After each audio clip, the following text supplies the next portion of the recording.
Coucou tout le monde, bienvenue sur ma chaîne pour le soin que je propose chaque semaine en fonction des énergies du moment que je ressens, que j'ai envie de vous faire partager. Voilà, pour qu'on puisse transmuter aussi en nous ce qui a besoin d'être bougé, ce qui a besoin d'être vu aussi, d'être perçu, pour pouvoir être autour de nous beaucoup plus alignés. Alors ces énergies du Scorpion, demain c'est la pleine lune. Ces énergies du Scorpion viennent vraiment, je pense, tout le monde n'a pas des aspects au Scorpion, ça peut être plus ou moins doux en fait. Moi je trouve que là, avec l'opposition d'Uranus à la pleine lune, en fait, Uranus est en Taureau et la pleine lune est en Scorpion, donc ce sont des signes opposés. Et je trouve que cette opposition-là, avec le carré Mars-Pluton, on va pas se mentir, ça peut quand même un peu secouer selon les aspects qu'on a en Mars, enfin voilà. Je pense que ça peut secouer. Alors peut-être on ne partage pas tous cette position, et tant mieux en fait, si pour vous c'est ok. Ça peut être cool aussi de partager la manière dont vous vivez cette pleine lune. Moi je pense que le Scorpion il vient toujours nous bouger là où on a envie de mettre un peu plus de vie. Toujours un peu plus de vie. Pour moi en fait cette pleine lune a été active il y a même 2 semaines. D'habitude je la ressens 3, 5, une semaine plus tôt. Et là, 2 semaines avant, ça fait 2 semaines que je la ressens à l'intérieur de moi et qu'elle m'active et qu'elle me dit allez, on y va. Et jusqu'à ce que je réalise l'action, je sentais une espèce d'oppression à l'intérieur de moi qui me disait on y va, mais on réfléchit en même temps. On pousse, et en même temps on réfléchit. Donc c'est hyper déstabilisant. En fait, je me demande à ce moment-là ce qui se passe. Et il faut pouvoir accueillir en fait tout ce qui vient nous remuer à l'intérieur, tout ce qui vient nous chauffer, tout ce qui vient mettre de l'action à l'intérieur de l'activité pour que ce soit aussi une action qui soit pure, juste, pensée et pas violente. Et ce qui est assez drôle, c'est que finalement, comme c'est une pleine lune qui, pour moi, selon moi, est assez remuante, elle vient aussi, moi ça me perturbe, mais ça vient aussi perturber l'autre à qui je vais m'adresser. Je ne suis pas toute seule dans l'équation et personne, en fait, n'est tout seul dans cette équation. On est tous dans un rapport réciproque et un rapport où on comprend aussi, où on essaye de comprendre ce qui se joue chez l'autre. Donc en même temps ça vient nous bouger, en même temps ça bouge chez l'autre, et comment ensuite on discute? Et ça c'est compliqué. Si on peut discuter, ou peut-être on pourra discuter plus tard, quand la pleine sera passée, quand les tensions seront apaisées, et peut-être les choses pourront circuler naturellement. Ça me fait penser un peu à, vous savez, quand on va au bord d'une rivière et puis on voit un bâton dans l'eau qui s'écoule et puis qui se laisse aller en fait, je ne sais pas quel est le terme, qui vogue en fait, simplement, souplement, de manière fluide en fait avec l'eau, il est complètement en harmonie. Et plus que le lâcher prise, parce qu'on parle tout le temps du lâcher prise, mais en fait plus que cette notion de lâcher prise, c'est entendre en fait, entendre ce qui se passe dans la vie, entendre ce qui se joue. Et c'est pour ça aujourd'hui, cette nuit, je m'étais réveillée. Ma petite chatite Tsumi m'avait réveillée vers 3-4 heures du matin. Et puis après, la machine à penser se met en route. Et puis je me dis, mais faites qu'il fasse beau aujourd'hui. Je regarde jamais la météo. Donc voilà, faites qu'il fasse beau aujourd'hui, qu'on fasse le soin dehors, en extérieur, où on va pouvoir aussi aérer les pensées et pas du tout être crispé sur un intérieur, toujours à être au chaud, mais aussi profiter de cet air qui vient et profiter de cet environnement, de cet univers qui vient là pour nous soutenir en fait, pour nous aider à traverser les épreuves, les obstacles, les petites grains de sable dans la chaussure ou je ne sais quoi. Mais allons-y quoi. Soyons en relation avec la vie, quel que soit ce que les événements que la vie nous apporte. Alors je sais pas si c'était très français ma phrase, mais bref.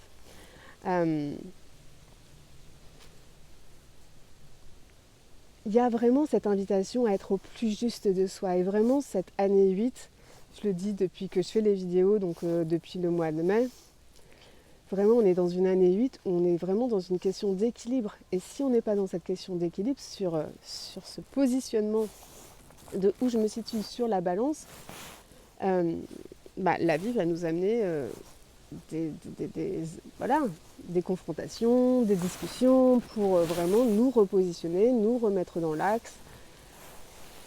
Et le tout, c'est de passer ces périodes-là avec le plus de réception, compréhension possible, d'ouverture aussi, je dirais. Et pas de rester bloqué sur sa propre position, sur son positionnement très scorpion, très j'ai décidé, c'est comme ça que ça se passe, et puis j'ai raison, et puis non, on s'ouvre à l'autre. Pour moi, c'est pas du tout une injonction, mais je trouve que si on est dans cette notion dont je parle depuis vraiment longtemps, d'ouverture du cœur, de compréhension de ce qui se passe en soi, et de compréhension de ce qui se passe chez l'autre, vraiment la position de j'ai le pouvoir, on peut peut-être aussi la mettre de côté, l'oublier, et puis faire oublier cet ego qui est toujours, qui a peur en fait, qui est méfiant et qui demande d'être toujours là, présent, au taquet, aux aguets, et puis et qui se manifeste dès qu'il y a quelque chose qui vient de challenger. Donc voilà.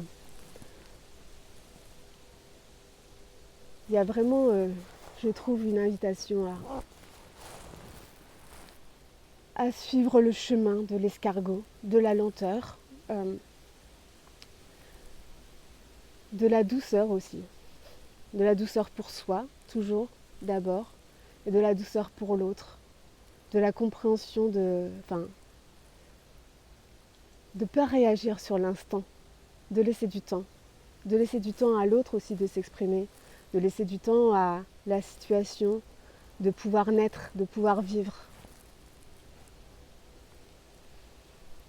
On va passer aux soins. N'hésitez pas à liker. Enfin, quand je dis n'hésitez pas, c'est même pas ça que je devrais dire, c'est s'il vous plaît.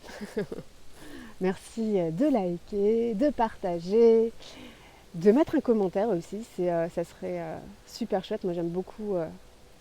En tout cas, j'aimerais beaucoup vous lire. Et puis, vous pouvez aussi vous rendre sur mon site internet pour voir s'il y a des offres que je propose qui pourraient vous intéresser. Voilà, ça me permettra aussi de vous rencontrer. On va passer aux soins. Merci.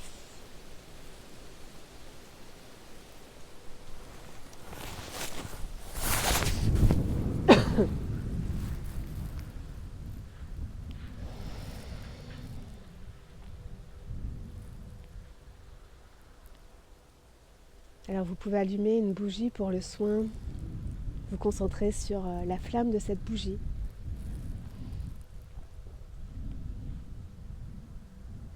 Pour vous connecter au feu qui est à l'intérieur de vous, vous connecter à cette force qui est en vous.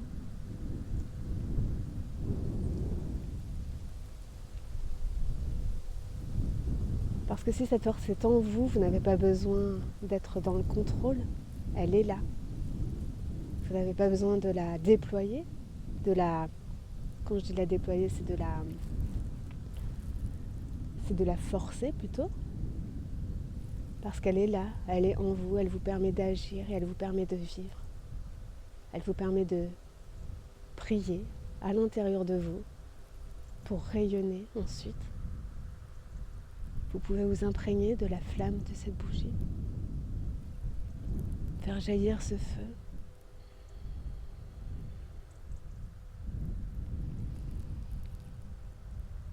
Jaillir un feu sain, un feu plein, un feu nourrissant.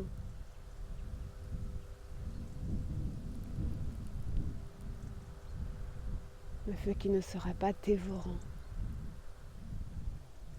écrasant.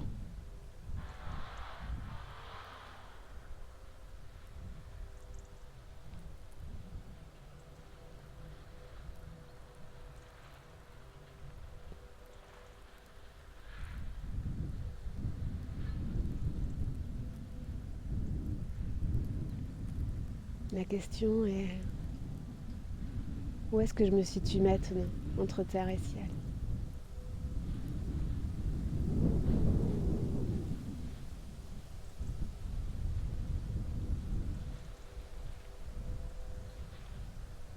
Est-ce que je me sens pleinement incarnée sur cette terre? Pleinement vivant, pleinement vivante, pleinement moi.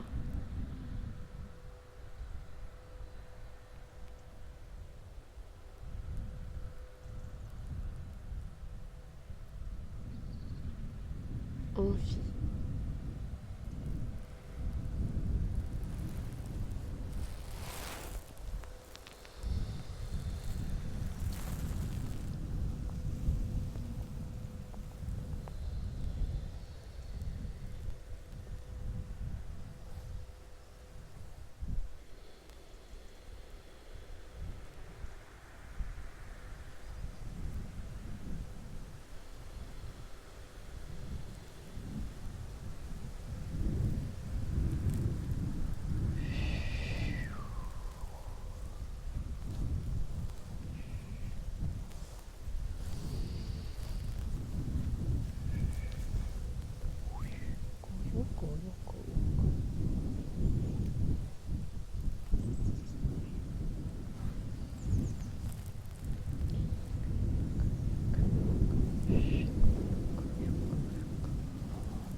Je suis mon guide intérieur.